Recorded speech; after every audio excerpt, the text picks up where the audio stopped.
Can you talk a little bit about why you think it's important to talk about fighting the stigma of mental illness in schools and colleges and reach that generation?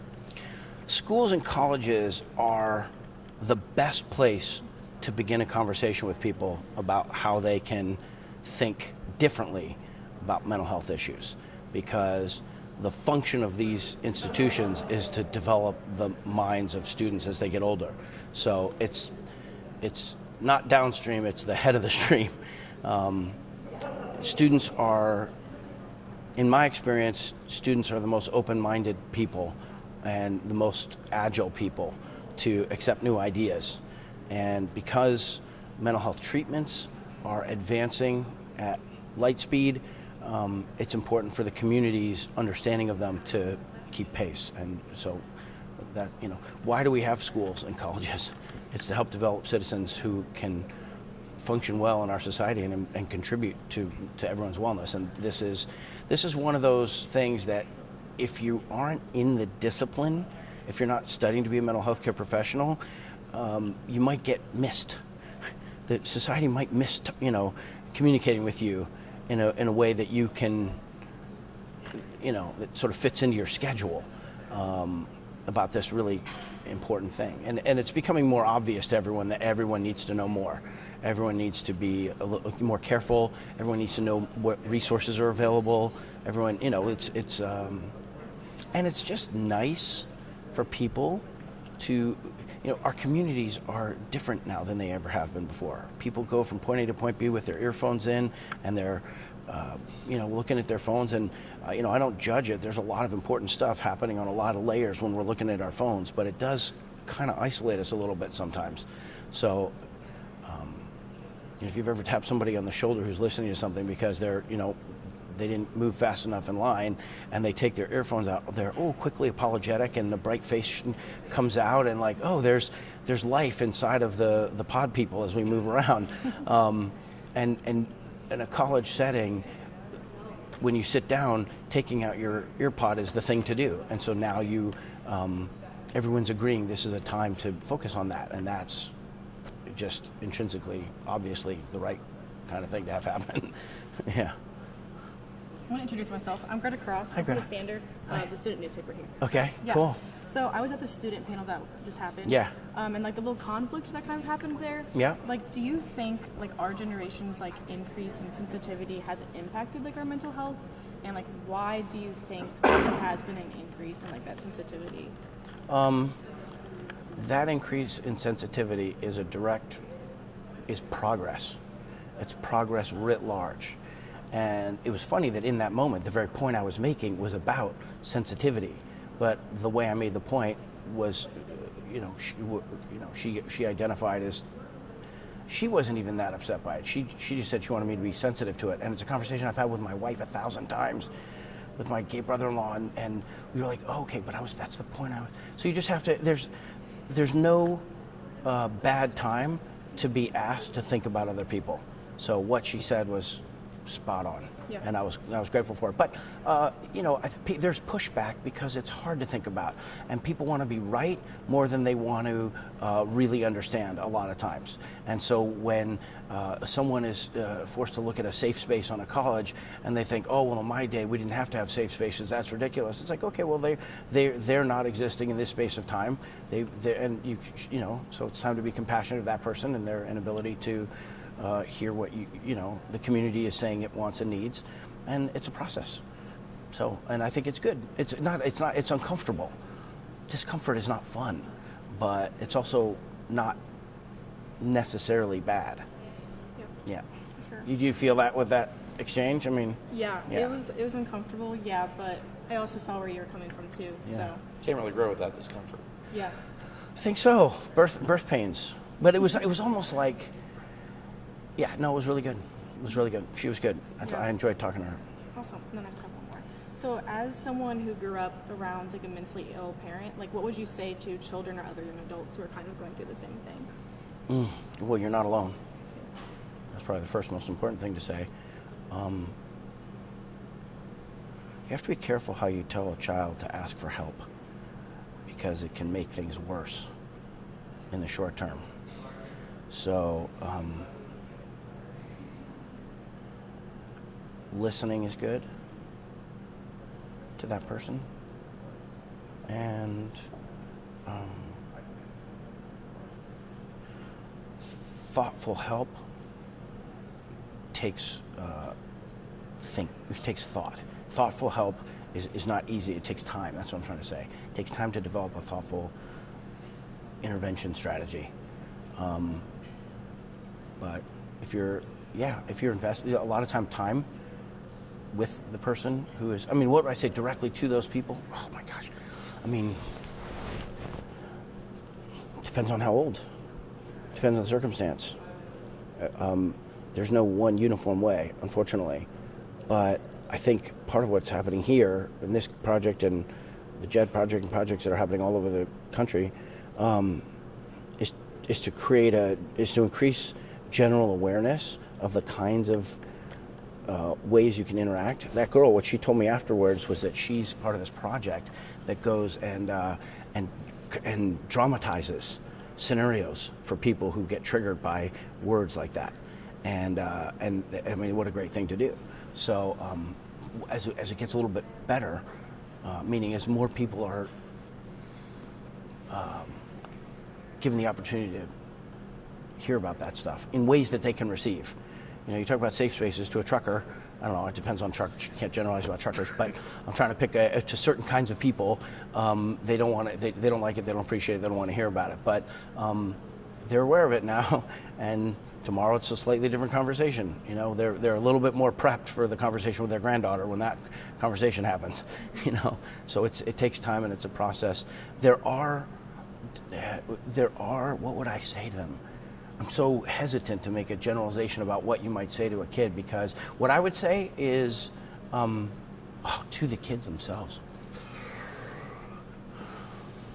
You know, depending on who's in their environment, there are resources available there somewhere, and advantaging yourself by talking with someone.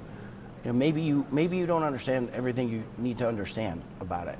I mean, obviously, if there's abuse, you report it instantly. Yeah. If there's someone physically in danger, then they have to take aggressive action immediately, but to protect someone. But a lot of times abuse doesn't look like that. You know, you can expose kids to certain things, you can watch a movie with them or a TV show that kind of speaks into the issue. You can, you know, depending on, I'm envisioning everything I'm trying to think to say. I can picture the 500 reasons why that's a bad idea. It might work perfectly for one person, but there's a, you know. Would you say that in discussing the overall issue, the important thing to remember is that it comes down to an individual and being sensitive to the individual needs?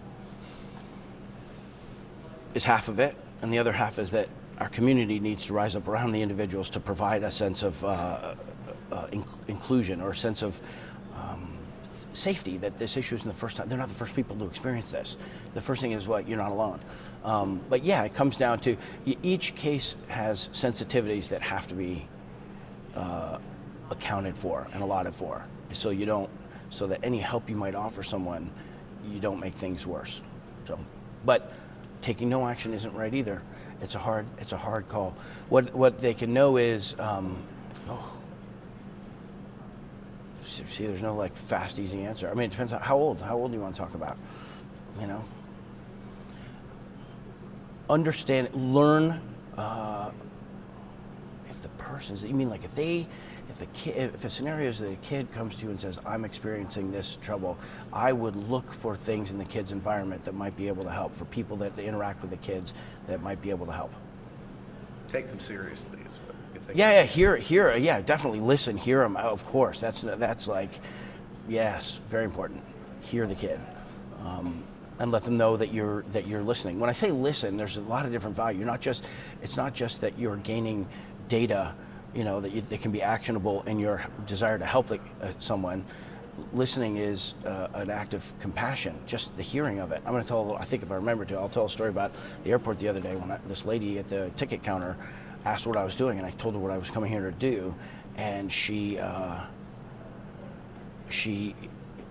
was stunned, and then felt the need to share this whole story about herself and her family and her relationship. She couldn't stop herself, and so I just sat there and listened and felt it through, and by the end of the conversation, she had sort of completed the cycle of self-expression, and she felt better. And so my big thing that I did was listen, active listening and compassionate listening. So, Thank you. yeah. My Hi. name is Sarah Hi, Collins. Sarah. I'm with the Springfield News Leader. Hi. Thanks so much for coming. Yeah. All right, so we our last question.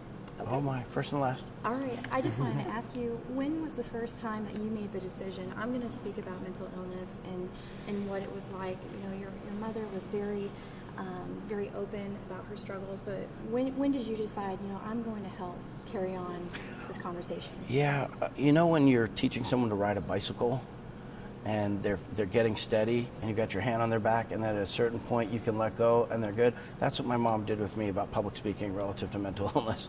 I think I can't even remember exactly, but I have this vague recollection of a Psychiatric Institute of America event and talking to somebody who was involved in the organization, and based on how I was communicating, they thought, it would be really great if you would to speak on this.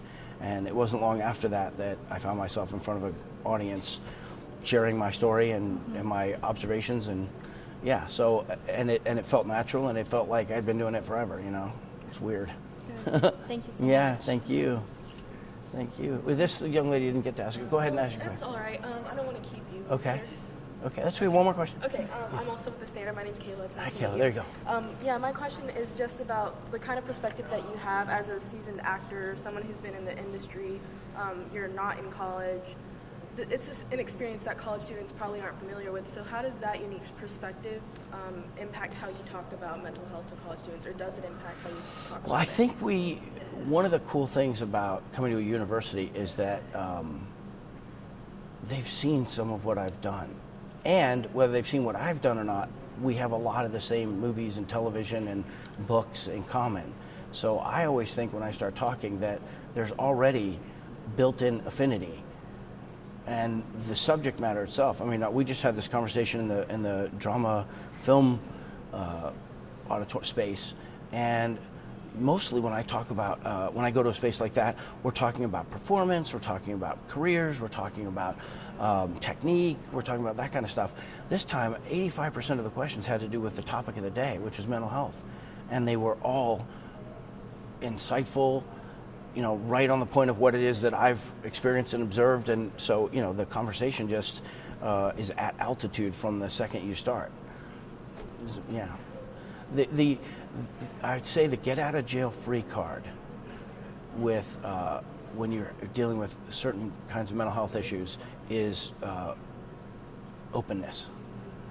And it's so scary and hard for people, and understandably so, to share their experience. But what I witnessed as a young kid was a woman who went from out of control behavior and suicidal depression to someone with a mission to help other people.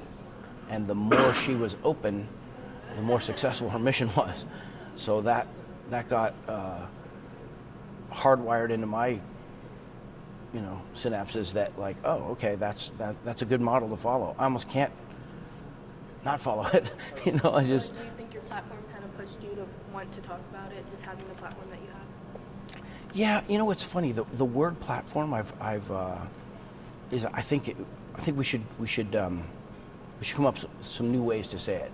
Every athlete, every politician, everybody who's known in the public has a quote unquote platform. But you know what? What are we, up in trees?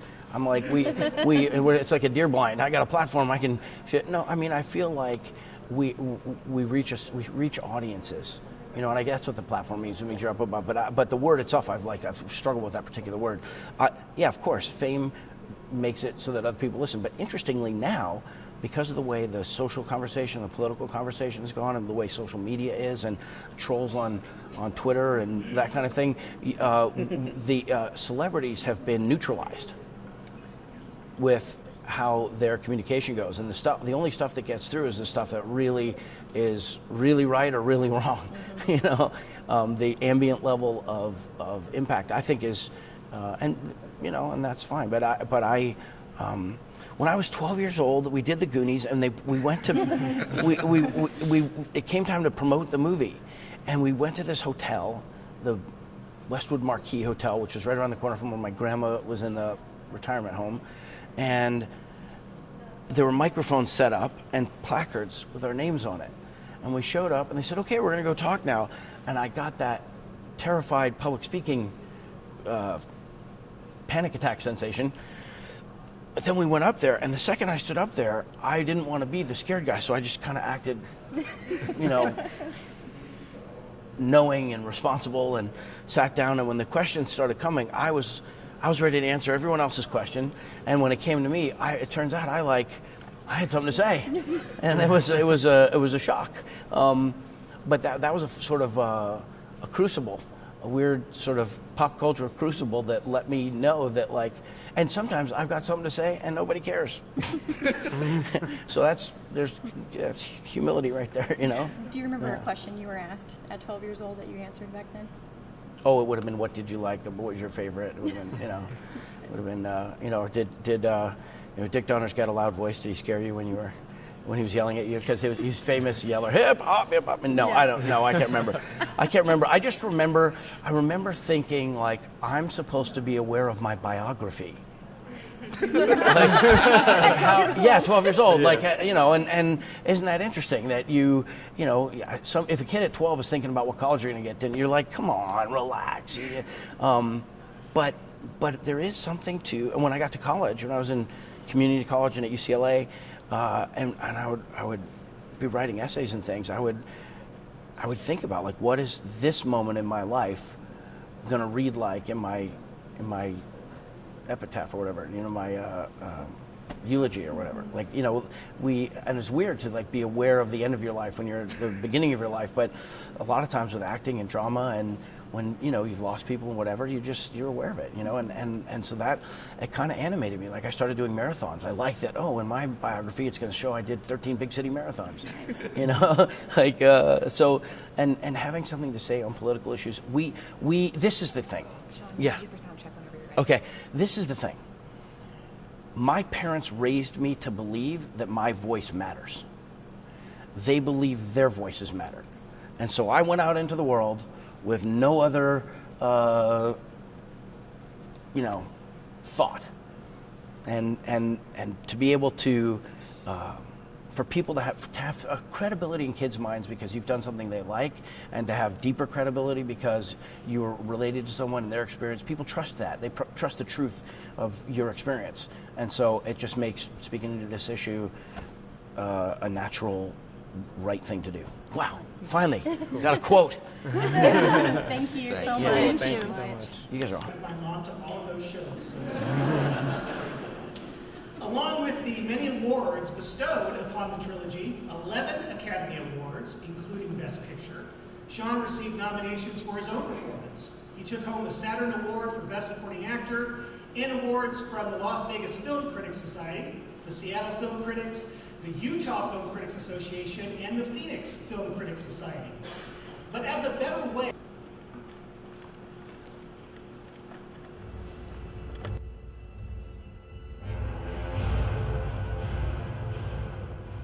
It's like in the great stories, Mr. Frobel. The ones that really matter. Full of darkness and danger they were. And sometimes you didn't want to know the end. Because I knew the end would be happy. A new day will come. And when the sun shines, it will shine out the clearer. Those were the stories that stayed with you.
between struggles and the rewards of the title character, Daniel Rudy.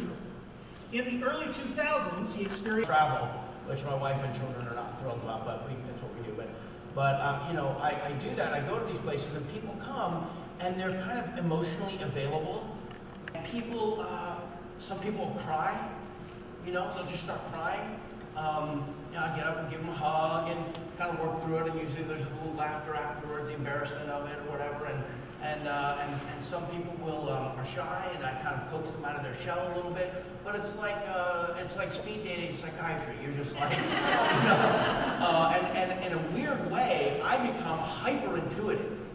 You know, the people that I work with who are doing the pictures and stuff, they'll, you know, like, how did you know that guy was in the military? How did you know that person had just lost someone close to their family? And how did you know this? And I'm like, well, you want to meet the moment so that people feel good and emotionally, and you're looking in each other's eyes, and it's a real human connection. And what you perceive a lot of times is that people are suffering.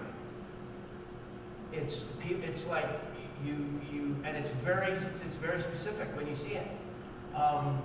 You know, everybody has a degree of suffering, whatever, but what I'm talking about is people who are just at a certain moment, and I'll have any number of like quick interactions. They're not thoughtful, like considered statements or strategy or any of the kinds of stuff I should probably learn at JED. But I'm a good person, an open person, and I'll say, hey, you okay? How you doing? Or they'll say, you know, listen, that Lord of the Rings movie, it got me through some really, really hard times. And so we share a moment where, you know, it's like, cool.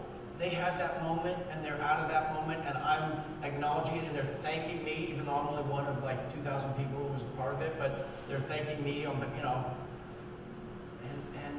and that's nice. And then there's other people who are not okay. They're not okay. It's clear they're not okay. And the question becomes like, what I perceive in those moments is that, like, I don't know if they have anyone else in the world to interact with, that they feel safe talking to. But because of these movies that we made, and the music that's in the movies, and the wonderful performances by everybody, and the stories that we're telling, and because of my acting, they feel safe telling me this. And you know, and I've had, I don't know if it's worth, a lot of my story, I'm an actor, so a lot of my stories are about how great I am.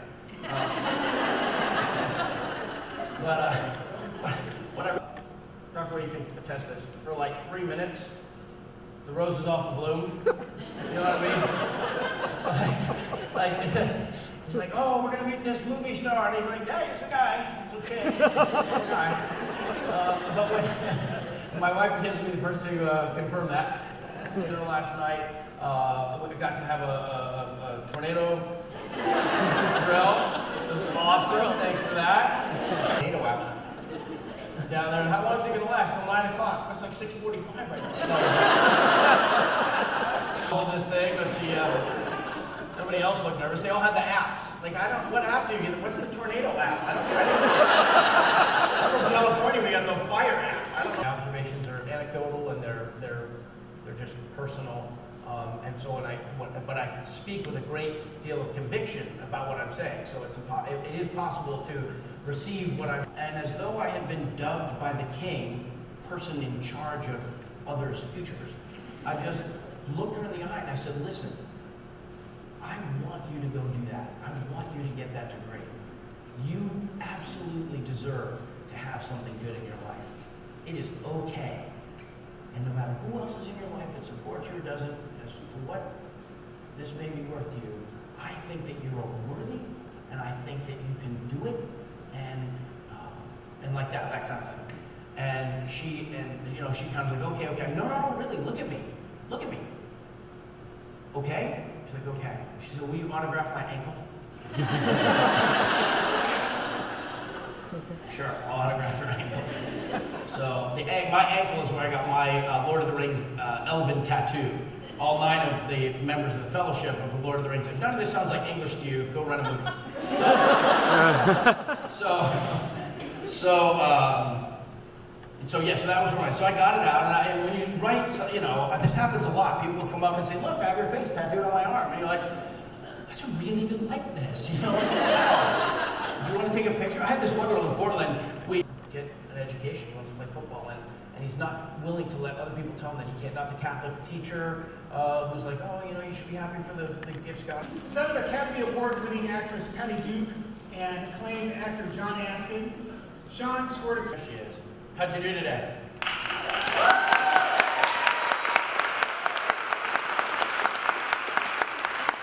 Yeah, I was sleeping during that part. No, honestly, I learned so much talking with you in the advisory board last night. I go around and I talk about my personal biography, my own narrative, and I talk about all the thoughts and things that I've kind of come up with, that I've observed, and you know, when you do what I do, you interact with a lot of people. We all interact with a lot of people, but I interact with like a lot of people.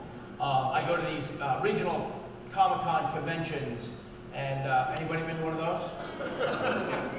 Anybody want to be honest and admit that they've been to one of those? There you go, there you go. I don't judge you. That's part of this whole exercise now. We're judging each other less. That's the game today. You know, I'll sit in at a table that's signing autographs for like 250 people in a 3-hour stretch, and I see all kinds of people. Some people openness and a heart to them, and so people they come to these convention centers. I was just last weekend in Calgary. I was like, good day. It's such a cool thing. I'm going to start by saying some things from the podium here, all official-like, and then I'll come down there and wander around, and then we'll do questions, and it'll be like we all know each other. All right, so the Impact Summit. The Impact Summit, what a really cool thing to do. How many folks here, just by show of hands, how many attend the university? And how many work at the university? And how many are from outside the university? Wow, what are you people doing here? Look at that. After the Impact Summit has these events, people are kind of like the expectation, the anticipation is built up in their mind. Similar. They're about determination and perseverance and identity, like not letting other people define who you are. That's what we're and then figure out how you might apply that in your situation.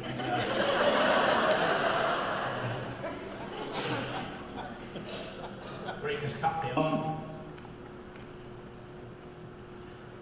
There was one experience with a girl who she was not okay, and she got to the front of the line and she was trembling, and she just had a look about her that was worse than most of the other kind of harder interactions that she had. So I said, hey, can we just take a minute? And I said, come here, let's sit down. We sat down over by there's this little place to sit down. And we started talking. Now it's like a line of 200 people waiting, but I didn't care. I wanted to talk to this girl. And she was probably 15. I was probably 40, something like that. And she was suffering from depression. And she didn't have anyone she could talk to. And we talked for a while. We probably talked for a half hour. It was just very obvious in that particular moment that that's what had to happen. And I just asked her the questions that, you know, your dad's friend might ask you. So what are you doing about school? So how are you studying? So what's going on? Or, you know, and gave her an opportunity to kind of talk, just talk.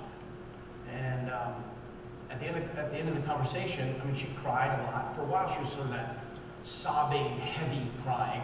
And I just kind of put my arm around her and just let her kind of go through that cycle. And when that cycle finished, we kind of talked about it. We kind of laughed a little about the discomfort, like it's crying to a stranger. And then it was like, okay. And I started talking to her about what her plans were, you know, and what she could be doing, and why was she doing this, and well, should you be studying, like, what do you want to study, and blah, blah, blah, blah, blah. And this is kind of like a counseling session, really, a non-professional counseling session.